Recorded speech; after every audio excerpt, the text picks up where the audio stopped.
देखिए, भारत सरकार ने किसानों के लिए विभिन्न योजनाएं चलाई हैं। इस बजट में भी भारत सरकार ने कृषि को आगे बढ़ाने के लिए बहुत सी स्कीमों को पहले जो स्कीम चल रही थी उनमें भी अधिक बजट का प्रावधान किया है। साथ ही साथ कुछ नई योजनाएं भी चलाई हैं। तो इस तरह से किसानों की आय दुगनी करने के लिए, हम खेती को बढ़ावा देने के लिए, प्राकृतिक खेती को भी बढ़ावा देने के लिए विभिन्न योजनाएं भारत सरकार ने चलाई है और करोड़ों करोड़ रुपए का जो प्रावधान किया गया है, कई क्षेत्रों में तो कई गुना बढ़ोतरी कर दी गई है। और कुछ क्षेत्रों में जैसे कृषि संपदा योजना है, मत्स्य संपदा योजना है और एग्री स्टार्टअप के लिए विभिन्न योजनाएं लाई गई हैं और किसानों को प्राकृतिक खेती के लिए भी बढ़ावा देने के लिए विभिन्न योजनाएं लाई गई है।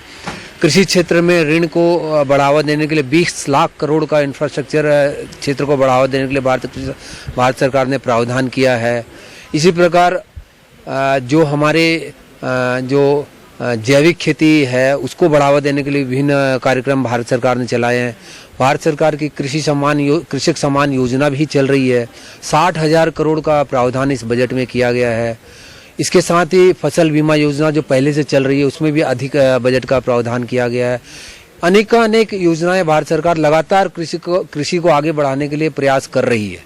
तो हमारे कृषकों से ये उम्मीद है कि भारत सरकार द्वारा जो भी स्कीमें जो चलाई जा रही हैं उनमें उनकी जानकारी हासिल करें, उनको आप अपनाएं। हमारे भारत सरकार के द्वारा जो अपने संस्थान चलाए जा रहे हैं, भारतीय कृषि अनुसंधान परिषद के विभिन्न संस्थान जो भारत के सभी राज्यों में हैं, 731 केवीके हैं हमारे जो कृषि विज्ञान केंद्र विभिन्न राज्यों में स्थित है। ये सभी किसानों को आगे बढ़ाने के लिए ही है।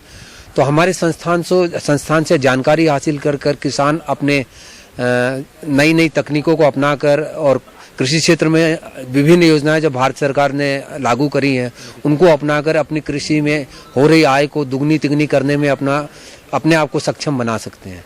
साथ ही किसान सारथी एक योजना चलाई जा रही है और इस योजना में किसान भाई अपनी किसी भी समस्या का निदान कर पाएंगे। और इसमें जो योजना चलाई गई है अभी तक 3-4 जो भाषाओं में थी, इसको बढ़ाकर हम 11 भाषा में करने जा रहे हैं। और किसान सिर्फ आवाज़ से नहीं, ऑडियो कॉल से नहीं, वीडियो कॉल के द्वारा भी किसान अपनी समस्याओं को हमारे जो एक्सपर्ट्स हैं उनसे चर्चा कर सकते हैं और निदान प्राप्त कर सकते हैं। तो इस प्रकार सतत प्रयास जारी है भारत सरकार द्वारा किसानों को सशक्त बनाने के लिए।